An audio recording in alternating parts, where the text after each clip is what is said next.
שלום וברכה. השבת אם ירצה השם קוראים אנו את פרשיות ויקהל פקודה. בפרשת ויקהל כתוב הפסוק: והנשיאים הביאו את אבני השוהם ואת אבני המילואים לאפוד ולחושן. מי שישים לב יראה שהתורה כתבה את המילה והנשיאים בלי האות י'. מדוע? אומר המדרש, בשעה שהתחיל משה רבנו להתעסק במלאכת המשכן, וכל אחד מעם ישראל הביא תרומה לצורך עשיית המשכן, הנשיאים אמרו, ינדבו כל אחד לפי מה שהוא חפץ, ואחר כך נבוא אנחנו ונשלים את החסר. המתינו הנשיאים עד שכולם הביאו במשך יומיים את כל הוצאות המשכן. כשראו כך, הצטערו הנשיאים שלא נשאר להם מה להביא. לכן אמרו, אם אין לנו זכות להתנדב למשכן, לפחות נביא נדבה לבגדי הכהונה, אבני שוהם ואבני מילואים. אך מכיוון שהתעצלו בהבאת הנדבה, ובמקום להיות הראשונים הביאו אחרונים, נענשו על כך, והורדה האות י' משמם, שבמקום שיקראו נשיאים, נקראו נשאם. ידוע לכולם שצו זו החיה האיטית ביותר, ואילו צבי זו החיה המהירה ביותר. כל ההבדל ביניהם זאת האות י', ומשום שהאות י' מסמלת זריזות, לכן היא הורדה משמם. אך השאלה, מפני מה נענשו? הרי הייתה להם כוונה טובה לשם שמיים. אלא ודאי שמכיוון שהיו יכולים להזדרז במצווה, ולא קיימו אותה להיות מהראשונים, לכן הם נענשו.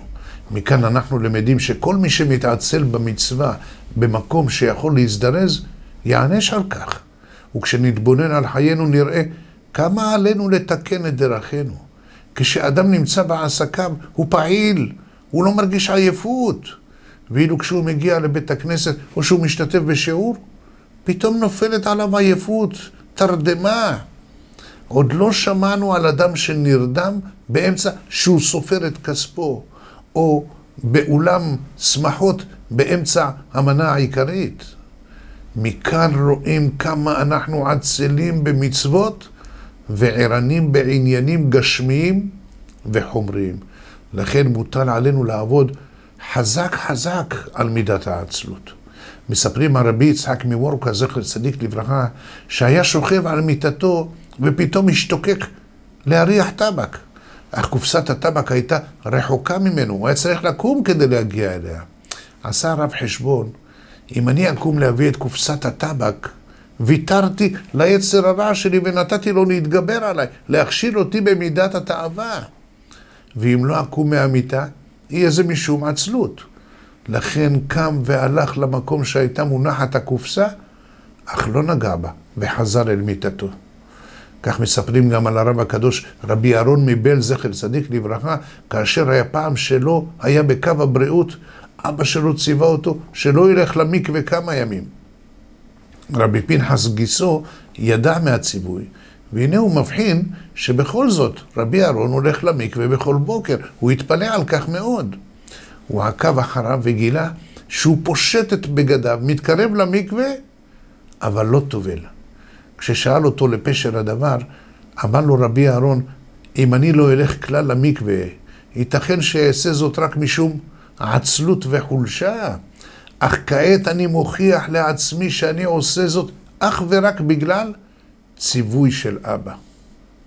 הייתה אישה אחת הגיעה לרב כשהיא כעוסה, אומרת לו רצונה להתגרש מבעלה בדחיפות. שאל אותה הרב, מה קרה? מדוע?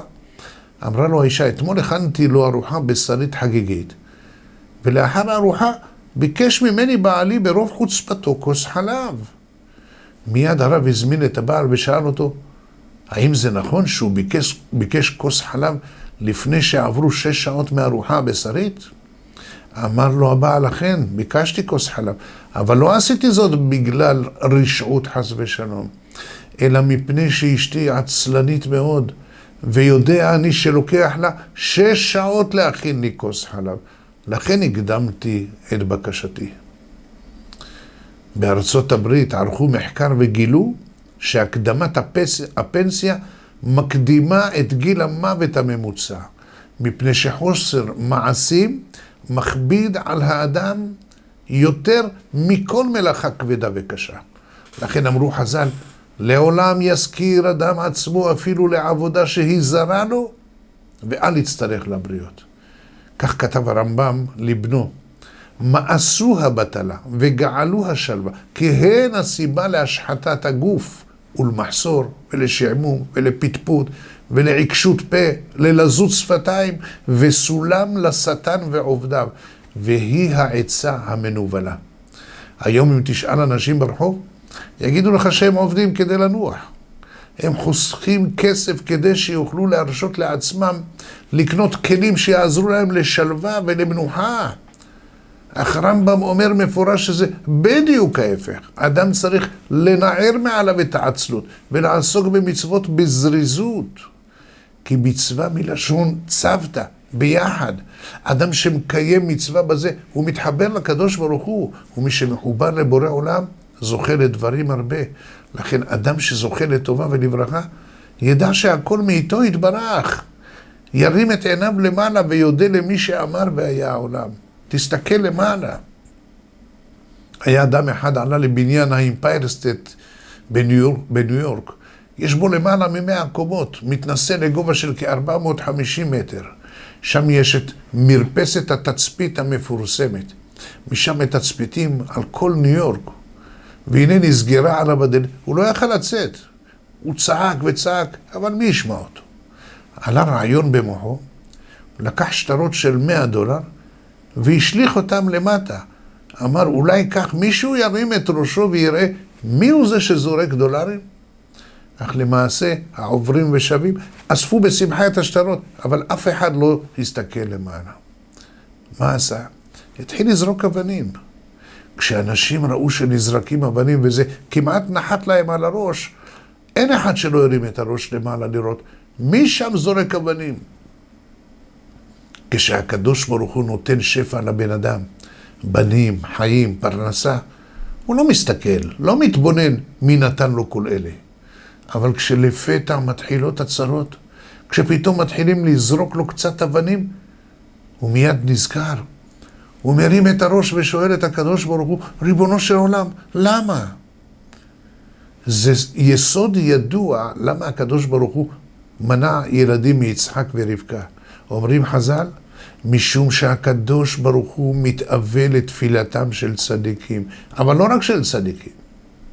כשהמציאו בזמנו את הטלפון, אמר החפץ חיים עליו השלום, אפשר ללמוד מכך מוסר גדול.